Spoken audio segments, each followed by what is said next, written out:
Right, here we are, guys. We are at the Broken Token Arcade. Say hello to Whitney. Hey. Hey, everybody. I'm really excited about this. I've waited a long time to see his arcade. So here we are venturing in. On the side here, we've got some fantastic Donkey Kong artwork. Look at that, guys. And it's sort of attracting us into his arcade. He's got the Broken Token top there, look, as we come in. There's Whitney. How you doing, mate? What's going on, Yeah, man? look at this, guys. Good evening, man. We've had a good supper, so it's time to visit the arcade, isn't it? Wow. Look at this. Look at that. All lit up. Yeah. It's fantastic, mate. Absolutely yeah, so I've fantastic. got, you know, it's funny. It's been a little bit since I've turned it on, so I've got a few things that didn't start back up the way that I wanted it to, but that tends to always be the case. Yeah. And I do have the Tron off on purpose because I'm doing some work on Right, that. okay. Yeah. So I see you love your pins. You've got your pins on that side. I do. Yeah. Yeah. It's a nice sized room, actually, to get access to everything. You've got a nice big space in the middle. Yeah. You could actually put a couple of cocktails through in the middle. I think I could, but well, I guess once you've got a few people in there. Yeah, once we have family gatherings, holidays, and things like that, I mean, it just really fills up pretty quickly. So I like having the open area and things like that. Yeah, so okay, so it what works we're out. going to do, we're going to start on this left-hand side then, mate. You've got a cabinet here that I used to own, Gyrus. Yeah, Tell us a little about Gyrus. Well, I've had this Gyrus for a while, and it's apart right now because I've got the metal pieces I've had out for powder coat. So Right. Gyrus works fine. You can see it's got a lot of burn on the tube. A lot of burn, and it definitely needs to be tube swapped and everything like that. Yeah. Works great. It's just that the control panel overlay was really messed up on it. So I took that off and took the control panel off and then sent it out for powder coat, and it just needs to be put back together. It's so a fantastic yeah, game. it's a fantastic game. Yeah. Works great. Love the game. It's a ton of fun to play. Okay, now this is quite a rare cabinet. Yeah. We don't have many of these in the No, UK. no. I know James RGP's got one. Does he? Yeah. It's a fantastic game. It's one of my favorites. Mad Planets. Yeah. And I bought this from a collector down in Georgia, and he did the restoration on it, and it's a beautiful, beautiful game. The only interesting thing about it, got it back up here and played it for several months, no problem at all. Now it starts up and plays blind. That just happened like maybe 4 or so weeks ago. Right. Okay. Yeah. Let's a bit about the game then, because it's a bit weird, isn't it? It is. So the goal is to rescue astronauts that are being essentially chased by planets that are mad, or they get angry. How about that? Okay. And so your ship is in the field of the game, and of course you rotate the ship around and move it around with the pistol grip joystick. You move the ship around, and you have a spinner to rotate the ship, and of course you fire on the planets with the trigger on the pistol grip joystick, and then you pick the astronauts up while you try to destroy the planets. Right. It's a bit of a quirky game. I mean, I think all Gottlieb games are a bit quirky, but just by their nature. Isn't it? It's extremely fast paced, and you can actually work up a bit of a sweat just by playing the game. Yeah, I played it a couple of times. I fell in love with it. It is absolutely one of my favorite games, and I do love it. And you know, the thing is I searched for this game for years before I found it, and had a line on several cabinets, and it just never worked out. Yeah. But is it quite rare then in the US? It is. It's rare here in the States. It is. It's rare all around. Right, okay. Rare all around. So. Excellent. Right, now this is an unusual, it's obviously Pac-Man, but Super Pac-Man. Yeah, Super Pac-Man. So what's the difference about this cabinet? Well, I mean, this game is it's kind of a love-hate relationship. I think most collectors have with Super Pac-Man. I happen to like it a lot. I think it's a lot of fun. I think it's fairly varied. It's a good take on the Pac-Man genre itself. This particular cabinet though is home use only, and I found it here local to me in the area, and my cousin actually alerted me to it, and it was on Craigslist, and he said, "Hey, there's a Super Pac on Craigslist if you're after it." And what's the difference between this version and the original Pac-Man then? Well, with this, the maze is different, and you're eating essentially keys to open doors, and then each one of the dots are replaced by fruit or pretzels or bananas or any, I guess, all sorts of treats. There's donuts and things like so that. There's a bit more to the game. Makes it a little bit more interesting. The original, it is because it is. Fun? I think it's more fun. It's Yeah. more. I think it's more varied because you can eat a power pellet that turns your Pac-Man character very, very big. Yeah. And then you have a speed button where you can go very fast and you can zip your way through the maze. It just adds some gameplay to it, or some variance to the gameplay. I don't think it did very well in the arcades though. It doesn't seem to be a very valuable machine. What year did it come out then? 80? I think 83, I believe. Okay. Well, it says copyright 82. It's 82 or 83. I'd have to go back and look. So well, it's nice to have a home use cabinet. it is. Sure. It is, and a lot of what I've got here right now, I've just kind of thrown in here to fill up some space because I had to take my Popeye out of the row for when we were working on the Skyscraper project which because we'll get into a bit later. Yeah, we can get into that a bit later. But I needed to get into the Popeye so that I could use it as a pattern for us putting together the Skyscraper cabinet. So there's an empty space here, but ultimately this entire side of the room is going to be a Nintendo row. Wow. That's the goal. Jealous, man. That's the Absolutely goal. jealous. So here we are, guys. This is 3 cabinets actually. Well, 2 of my own. I used to own the Donkey Kong 3. Fantastic game. You got it in a Donkey Kong Junior cabinet. Yeah, I've got Donkey Kong 3 in the orange cabinet right now, and it's not where it's going to stay. Yeah. But this game is, I love this game. This is my daughter's favorite game in the entire. In the entire classic arcade scene. Wow. She comes back and she plays Donkey Kong 3 time and time again.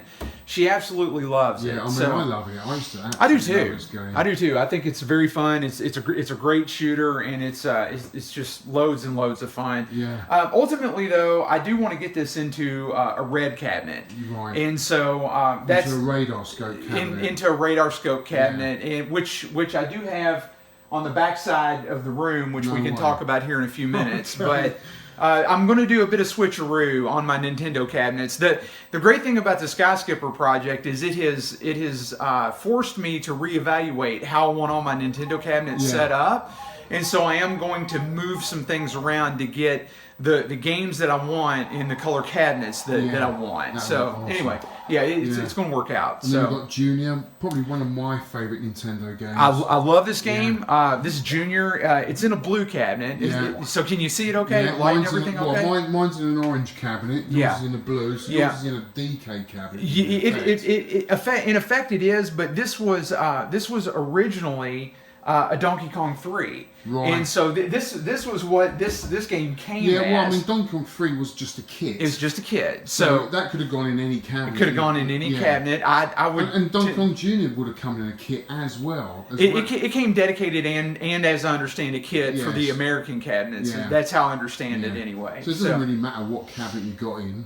But I mean, obviously, this red Donkey Kong cabinet would have been a radar scope cabinet. Yeah, well, and because radar scope didn't sell well in America. It did very well in Japan. In Japan, and it's a decent game. Yeah. I mean, it's not the best of games, no, I think but just it's the time a it decent took game. to get over to the United States, things have moved on. Yeah, you know? Yeah, and I know that Nintendo had to bet big on what they decided to replace radar scope with, and of course, Donkey Kong is as it is. Yeah. But yeah, this is a factory red Donkey Kong, and I looked for this cabinet for years and years and years before I finally found it. And of course, you can see that all the artwork is original. It is a non-trademark. And here I want to make sure that I get that up there. That is a gift from one of the listeners of the podcast. Okay. So the O'Sheas, they're wonderful.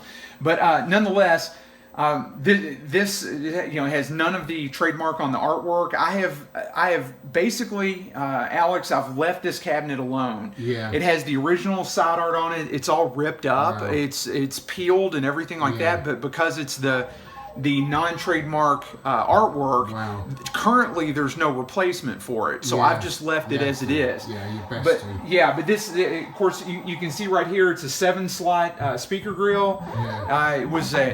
It's just a great example of the game. And this was the very first. Donkey Kong was the very first arcade game that I remember playing back in the day as a kid. Yeah. And so I have such extreme nostalgia for this game. And I played on a blue cabinet as a kid. That's what was in the arcade. But when I got into the hobby and found out that it originally came in a red cabinet, that I was like, man, it's like the Grail, isn't it? Well, for me, it was the Grail because I love the color scheme. It's Yes. not that it's Donkey Kong. To me, it's Donkey Kong in red because it just matches from top to bottom. Does, So I absolutely love it. Yeah, do you mind just turning the light up a little bit just so we can see? Yeah, It sure, is quite a little bit dark. Here, let me do that. That'll be fine. That's a bit better, yeah. Now you can see there, guys, the colours. Yeah. And that's what's great about a Nintendo Row. If you can get every single cabinet in a different colour, Yeah. how awesome is that? It works out. So ultimately my goal for my Nintendo Row is Donkey Kong Jr. and then Donkey Kong 3 in a red cabinet. Yeah. And then right here would be Mario Brothers in a blue cabinet. Yeah. And then a Punch Out, and then I would love to do Popeye in an orange cabinet. That's because I love the orange and the blue. Yeah. I love that. I love how those two colors play off of each other. So Popeye in an orange cabinet, and then Capstone would be Skyscraper at the end, so that you can see the artwork and everything like that. Definitely. Yeah, and then I've got an R-Type, and that may make its way down here at some point. And just kind of rotate things in and out a little bit, but I think that when it's done, the Nintendo Row will it may have a little bit of churn to it, but it's gonna look amazing. But outside of that, it's going to be fairly Skyscraper's static. gonna be the icing, isn't it? Yeah, it'll be the icing on it. There's and then you've no got doubt some about really it. cool artwork up here. So this is some collage artwork that I got from a gentleman on Clove. And he prints these out, and I really like them. I just thought they were great additions to the game room. And I wanted this side of the game room to be like all Nintendo. Yeah. But because it's not done, it's not quote unquote done yet. Yeah. I just put some other progress. things. I just put some other things here in filler. So that's and then you've got the Gravatar poster up here, which is cool. Have you actually got a Gravatar cabinet? I do, yeah. We've got one back here, and I'll show it to you here in a second. I'll air a bit of some dirty laundry, about the game room here in a minute. So no Lovely worries. Atari neon poster. I've never seen it like that. That is very cool. Yeah. And then I've got a Satan's Hollow over here. One of my favorites, and my Tron, dude. You'll definitely have to excuse the Tron.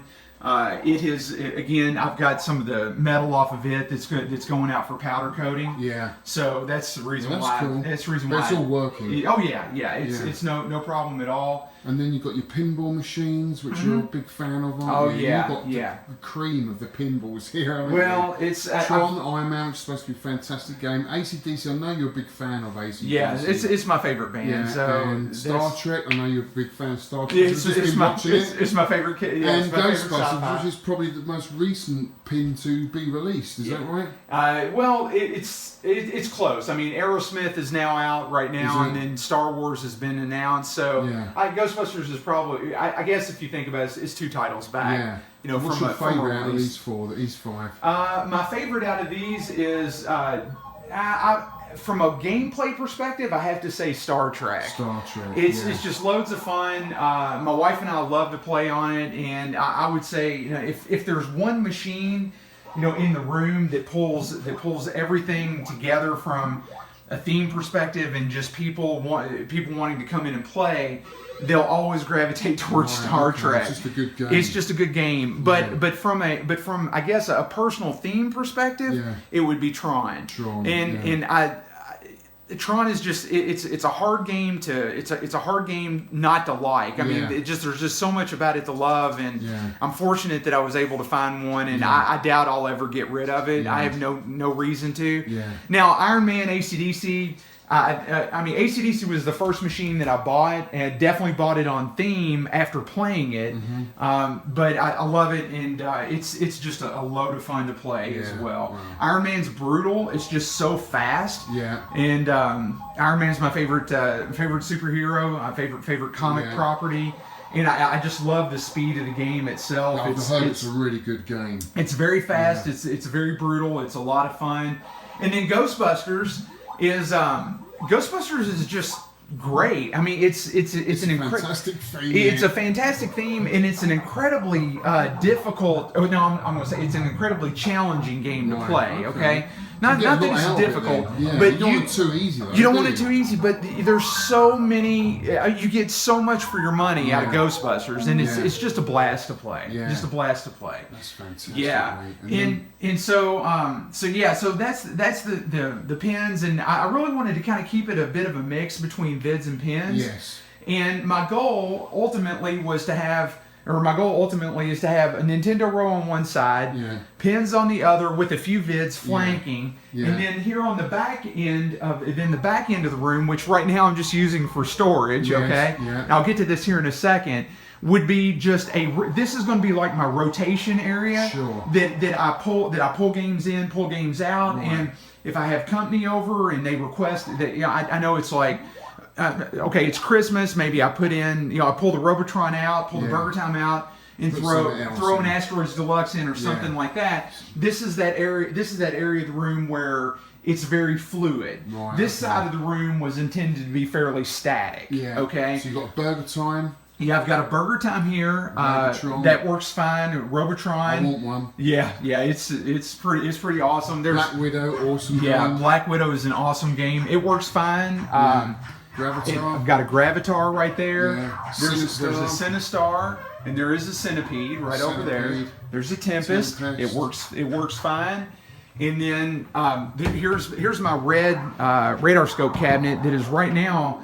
It was a operator conversion to Mario Brothers. Well, I just can't believe you got 2 red radar scope cabinets. I did. I got lucky. There's guys, no doubt about it.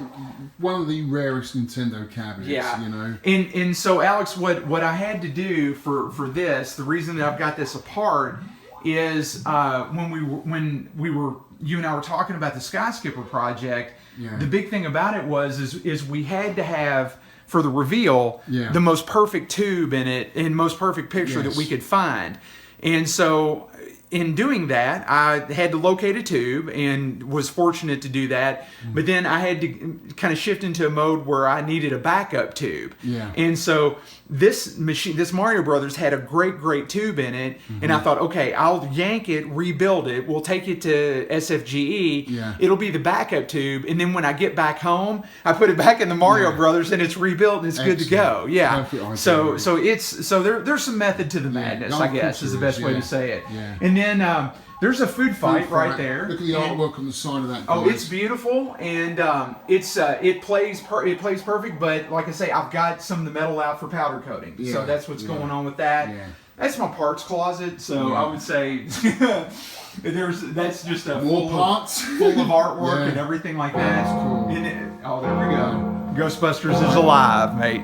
Ghostbusters is alive. Well, I know we've been working really hard today. Yeah. And this is a short game room tour, guys. But I just want to finish off a little chat about Skyskipper. There we go. Yeah, and what we're going to be doing tomorrow. Okay, yeah, so let's set the camera up and let's have a little chat about that. That sounds good, Alex. Thanks. Right, Whitney. Before I get into your collection, right? How did we meet? How does it all come together? How am I in America? Well, I would say, man, it's definitely the Skyskipper project that has brought us together. And what, Alex, maybe somewhere between 1.5 to 2 years ago, I guess, is when we first met. Yeah. And, on your podcast. Yeah, definitely on the podcast, because I'd reached out to you to do an interview. Yeah. And we got to talking, and then it just kind of exploded. It just stemmed from that and exploded from that. Yeah. So. It's been a roller coaster of a couple of years, hasn't it? Yeah. So, guys, Whitney is my partner in the Skyskipper project. Don't forget, I had 2 Skyskipper PCBs, and I own one, and now Whitney owns one, and we are revealing the Skyskipper tomorrow at SFGE. Yeah, it's going to be tomorrow. Well, I guess it'll be the day after tomorrow, because tomorrow we get up and what do? We drive for 7 hours. Exactly. Now, before we get into that, I just want you to tell my viewers what it was like going to Nintendo of America, because Whitney had to go into the vault to NLA. Okay. and scan this machine. The only one left in the world. Yeah, well, it was. I mean, it was a privilege, Yeah. and it was Yeah. nerve-wracking, and it was exciting, and it was scary all at the same time. Yeah.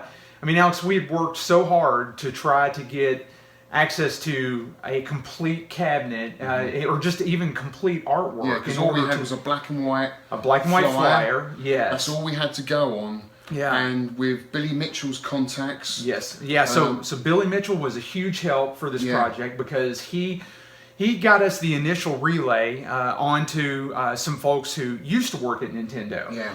And many years ago, and two people actually. Yeah. And so we talked with them and then with Billy and kept going forward. Yeah. And this happened over the course of weeks and months. Yeah. This wasn't an immediate turnaround. It's not like we reached out to Billy on Tuesday and then by the next week. And then by the end of next week we're in Nintendo. It was a very ongoing process. Yeah. But eventually, and we didn't really know where it was going to lead to. We had no idea. We couldn't believe in our wildest dreams. No, that we would get invited into the vault to see this game. No, not at all. I mean, ultimately, we were committed to recreating the artwork, even if we did not get access to anything official. Yeah. And I know that may sound a little odd, but we were committed and we were fully well entrenched and dug in to say, we'll recreate the artwork package based on what little we can see. Yeah. That means we had looked at the flyer, we looked at pictures on the internet, you had a couple of Japanese catalogs. That's right. We were going to blow up the pictures, trace it, we were going to do whatever we could. Basically. Well, for lack of a better term, we were going to, I don't know, we were going to fill in the blanks is what we were going to do, because we knew that we had a bit of a base, but we didn't have enough to do the entire artwork package. So actually getting into Nintendo was it was all upside, and it was a long shot. Yeah. Honestly, Alex, I didn't know that it was going to happen, and I didn't even really think it was going to happen. No. So it turned out that Billy Mitchell, when he got his world record at Donkey Kong, actually got invited into NOA, and he actually remembers seeing Sky Skipper in the lobby. Mm-hmm. And there was rumours going around, I'd heard from other collectors, that Sky Skipper was in the lobby. So it kind of rang true what he was saying. It did prove to be true. Yeah, 35 years kind later. It was a myth, wasn't it? We didn't really know for sure. Yeah, it was all unconfirmed. And then when he found out that we had two working Sky Skipper PCBs, he wanted to jump on board, help us out. He did. And the story came. He wanted to make sure we were legit first. Yes. Yeah. So there was a bit of a vetting that had to go on, and even vetting going on the path up to get into Nintendo. Yeah. There was some vetting going on. Yeah. But I feel like after you and I proved our sincerity to Billy and showed him what we had, and he knew that we were taking this extremely seriously, and that we wanted to recreate we wanted to quote unquote finish Sky Skipper by recreating Sky Skipper, but do it in as historically accurate fashion as possible, and still get the game to the point to where people would want to see it, because we had the suspicion that it was a prototype status game. We didn't really know how far along the release cycle it was. So in working with Billy, we finally, after months and months and months, finally get to Nintendo. And we're invited in. You and I both were invited in. I couldn't make it, obviously. It was Alex, a bit of a trip for me. Yeah, back then. It was. If you had to walk it, it would have been tough. Exactly. But nonetheless, I kind of went as proxy, so to speak, simply because I could get there. And we took the equipment in, and Nintendo was so gracious to us, and I cannot thank Nintendo enough for everything that they accommodated from a request standpoint for us, because they didn't have to do this. They didn't have. There was absolutely no upside for them to accommodate our project outside of the fact that we were very fortunate that we were able to talk to a few people there at Nintendo that love the classic arcades like we do. And for lack of a better term, I felt that they saw our sincerity and wanted to help us out. And we're forever grateful for that. So literally, they actually dragged this machine out of the warehouse, which was a separate building, wasn't it? It was, where they have all of their sort of historical Yeah, stuff. it's like their library of archives. Yes. And brought it into a white room. Mm-hmm. And what was your first impression when you walked into that room and you saw Sky Skipper there for the first time? Okay, I have to give you two answers. Yeah. Okay, the first answer was I was blown away by what I saw, because I couldn't believe that a year or so's worth of work finally panned to the point to where I'm walking into NOA out in Seattle, Redmond, Washington. Actually, it's a suburb of Seattle. And walk into their archives, and there is sitting the only known / last sky skipper on the face of planet Earth, complete sky skipper on the face of planet Earth. It blew me away that I was able to put my hands on history like this and be at NOA to do it. Yeah. Now, on the flip side, I was a bit disappointed in what I saw, because the cabinet was the artwork was obviously unfinished. It was definitely what I consider probably late prototype or early urn testing stage in the artwork.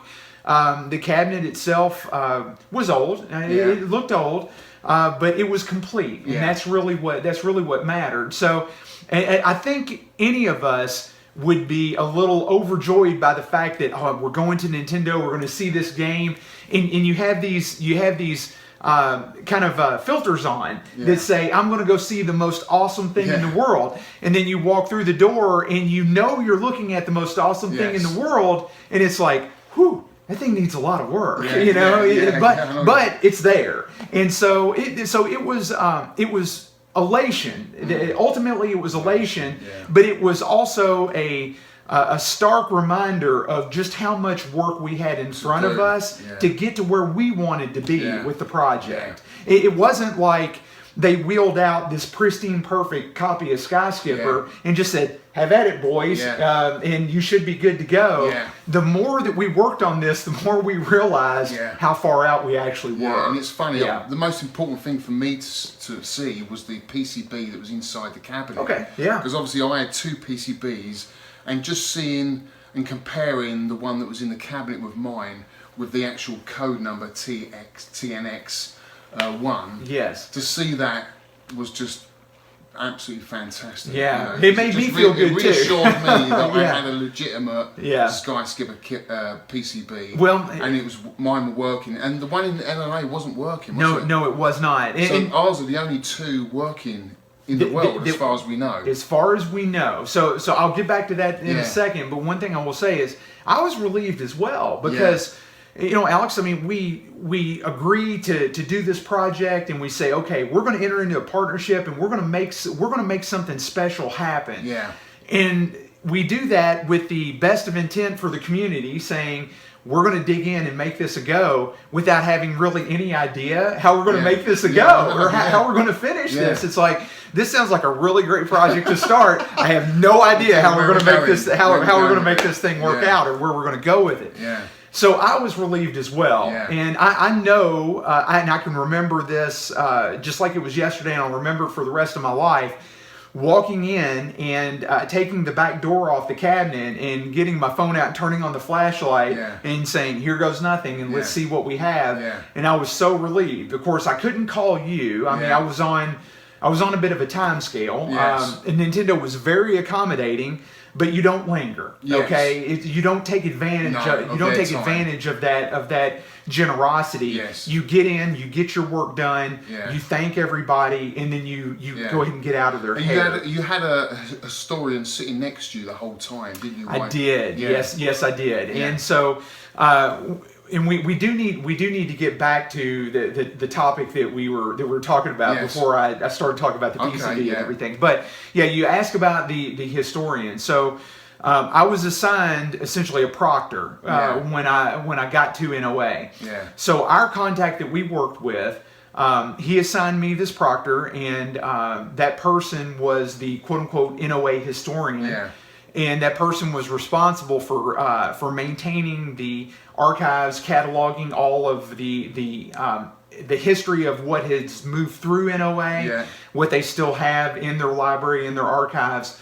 and everything like that. And that person stayed with me the entire time. Yeah. And I was glad for that. Yeah. Because I didn't want, if anything were to happen, I didn't want, in a way, to think to say that I caused a problem. Yes. Yeah. So I was happy that I had somebody with me the entire time. And I must say, that person was the nicest, most accommodating and interested person that I think I could have ever met. And I'll say this, Alex. I mean, NOA was so good. They gave us the time. They gave us the access. They gave us the confidence to go in and move the project along in this way. And then on top of that, they were great to my daughter. They gave some gifts that my daughter just absolutely loved when I got home. I mean, Nintendo took care of us. Yeah. They took care of my daughter, and they took care of our project in the spirit of what we were trying to do. Yeah. Exactly like you hope Nintendo would. Yeah. It just all around great. It was perfect. It was perfect. Yeah. It was perfect. Yeah. Wow. So after that, after you were in and you saw the whole cabinet, you took all the artwork from that machine and you gave it to who? So we had we had a third person on the project, Ollie. Yeah. And so after we scanned everything, because I was at NOA, had a laptop, I had my flatbed scanner. And I was scanning the sides, scanning the artwork, scanning the marquee, the control panel, every piece of artwork I could find, scanning. And then we turned it over to our fellow teammate, Ollie. Yeah. And Ollie worked on redrawing and kind of knitting everything back together and redrawing everything. Because some of it was sun faded, some of it was a little bit unfinished. It was bad. Some of it was pretty bad. Yeah. So it needed a graphics designer's eye on it to kit it all back together, as you'd say. And Ollie worked on that for months and did a fantastic job. And you and I provided some insight and worked with him a little bit as it went. And as we got each piece finished, we'd go back and measure it, go back and just make sure that it was proportioned properly. Yeah. So Ollie worked with us. We worked with Ollie. It was a very collaborative process. Yeah. Ollie did a hell of a lot. And he did a very good job. And the artwork a very good job. Absolutely fantastic. And the artwork is beautiful. It is absolutely beautiful. Yes. Yeah, I mean, it's just so incredible that we managed to get all of that from NOA. It really is. To me, it's the project of a lifetime in the arcade community. Yeah. I'm just very fortunate that we were able to get together and make this happen. I just can't say enough. So this weekend we're going to the Southern Fried Gaming Expo. Yes. To unveil our project. Yes, we are. All these years and months of work. Yeah. That you and I and Ollie and loads of other people are going to mention on the day. Yeah, exactly. Yeah, they'll all get mentioned. And so I know that this comes. I see this come up on Facebook quite a bit, and I do want to make mention of this. Yeah. So I have a cabinet, and you have a cabinet. Yes. And this is the perfect segue to come back to that PCB discussion. Yes. Okay, so why don't we do that? So I have restored a cabinet here for the U.S. You're going to be restoring a cabinet for the UK. And you'd made mention that we have the only 2 working PCBs that we know of. That is true. All up, we know of 4 PCBs. Okay, in total. 1 is in my possession. 1 is in your possession. The 3rd is with a collector in Japan, and it is incomplete as we know it today and not working. The 4th is the PCB that is in the prototype machine, serial number 0001 at NOA itself. 4 PCBs, 2 working. That's it. That's all that's known of at this point in time. So the cabinet that I have, that you and I've worked on the past few days, and we'll be taking to SFGE. That'll be the USA cabinet. And you'll be restoring your Skyscraper. That will be the UK cabinet. And then we'll take them to shows in the US and the UK, and we'll have a Skyscraper in the US, a Skyscraper in the UK, and we hope that everybody enjoys playing it and can enjoy it. And it's a fantastic game, isn't it? It is actually a great game. It is. It's better than Popeye. Yeah, it's a lot better than It's Popeye. a lot Yeah. better than Popeye. It's got a lot more depth. It's a lot more depth. It's probably one of the first multi-directional sort of Yeah, shooters so, as well, I think so. Yeah, like a side scroller because Yeah. it scrolls it scrolls vertically and horizontally, That's right. and it can scroll in both directions at the same time. Yeah, without any pauses. Without any pauses, Yeah. no screen tearing, no slowdowns or anything like that. No pixelation or fading or dimming or anything, flashes or anything. You can tell the hardware's up to the task. Yes. And it's actually very smooth. Yeah. I am surprised after playing Skyscraper now like we have, playing it on the actual hardware. I'm surprised that Nintendo didn't release it because I think it would have done. I think it would have done well. Yeah. To your note, it didn't do well on location. no, This is the thing. in earn testing, No. it did not. What we were told is that there were 12 Skyscraper cabinets produced. That's it. Yeah. Okay, uprights. Yeah. They were all sent here to the U.S. to do earn testing for Nintendo during that period between Donkey Kong Jr. And the earn testing happened in the Pacific Northwest, as we understand it. It did not pass the earn testing criteria that Nintendo of Japan set out for Nintendo of America to gauge it. How many did they have on the clock? Was it 22,000, something like that? I'd have to go back. I'd have to go back and look at the picture, but I don't think you're that far Yeah, off. and compared to Donkey Kong, that had probably gone round the clock. Oh, it may have rolled it three times It before probably we all just know. seemed as a total waste. Yeah, and I think when they look at the coin counter, they say, "Oh man, 22,000 plays. Cut our losses before we even go down the road." I think it was just bad timing, really. I think it was bad timing. The game itself is really good and it's really fun. You were talking about the pace. Yeah. You can set your own pace with the game. It can be very frantic, or you can dial it back and then formulate your strategy, buy some time, and then go in. Yeah. It's a great game. Yeah, it is a great game. Yeah. And the detail, like the it. attention to detail on the sprites, just always blows me away. Sprites are The good. little propeller on the plane. Yeah, it's absolutely good. Incredible. But everything else, the whole side art, the control panel, which you'll see, guys. Actually, probably the time this video goes out, maybe. Yeah. It's absolutely incredible. It's a beautiful cabinet. We have the entire team to thank. I do want to give a special shout out to Rich at This Old Game. Because Rich, if you're seeing this, we thank you, buddy, because we could not have done the unveil without Rich's work as well. Because there's Rich. There's so many people. There's Mark Whiting, who did the modification on the original Skyscraper PCB, and without him, this wouldn't have happened. Exactly. He was the brainchild in the beginning. So I've got a lot to thank for Mark. So if you're watching this, mate, unbelievable. Yeah, Mark, we thank you. We've not met yet. Hopefully we'll meet each other at Play Expo in Manchester. And then we've got people like Atari Tubin, Steve, who gave us the flyer, for that to go off as reference. Yeah, and that was great because we've been able to track down another flyer, and we wouldn't even really have known what to go after had we not had these little nuggets of information spread at the right time to help us put the entire puzzle together. Florent Georges as well, who wrote the history of Nintendo, who gave me the inspiration to collect all these early Nintendo games, all the Ikigami games. Without his book, I don't think I would have got to this position where I am now. There's obviously Ollie, who did all the artwork. Ollie did a fantastic job. Who else is there, guys? I mean, Billy Mitchell, Walter Day, my buddy Jonathan, who worked with me on the cabinet. Yeah. Of course, we mentioned Rich at This Old Game. My co-host Brent, he put up with me while we were doing this entire project. So I got to thank Brent as well. I got to thank my wife. Who put up with me during this entire ordeal as well. There's so many people involved in this. So many people involved. So many people. It's taken so long.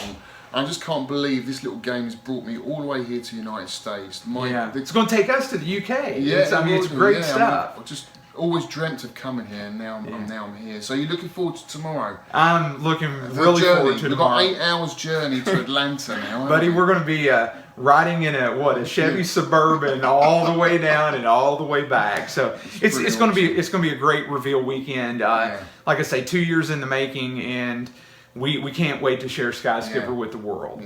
Yeah. Well, I hope you enjoyed that, guys. Thanks very much for showing me your collection. No problem. But before you go, I've got a surprise for you. Cool. Okay, hang tight. Let me hop over here and get this. And I think everybody who watches Alex's channel is saying, "Where's the cake?" Oh, right. Okay. Yeah. Oh my God. So Alex, for you, buddy, Jesus. we have got the American version of cake. So as they say, let them eat cake. Oh, thank you very much, but I don't think I'm going to be able to eat all that, mate. That is huge. Dude. Well, it is America after all. And as I was always told growing up, if you don't clean your plate, I'm going to be offended. So, buddy, I think you need to get busy. Waste not, want not. Chop, chop is what we say. Look at that, guys. Look at that. Fresh dairy American cream. Yes. So let's get tucked in, eh? Let's get tucked in. I am actually going to eat all of this. Go for it, right mate. Up in front of the camera. Yeah. Look at that. Classic style. And they, excellent, mate. Excellent. Yeah. That's plastic, dude. That's okay. That's okay. I thought that was white chocolate. No, that would be plastic. Let's take them off. It's all good. You keep those as souvenirs, dude. Well, one and a half of them as souvenirs. Let's just get through this now. Yeah. Excellent. Dig into it, man. I'm getting there, man. Yeah. I might need a beer. Like it owes you money. I'll get you taken care of on the beer. Excellent. Alex. It was wonderful, mate. It was wonderful. Yeah, thank you so much for the project, man. This has been a blast.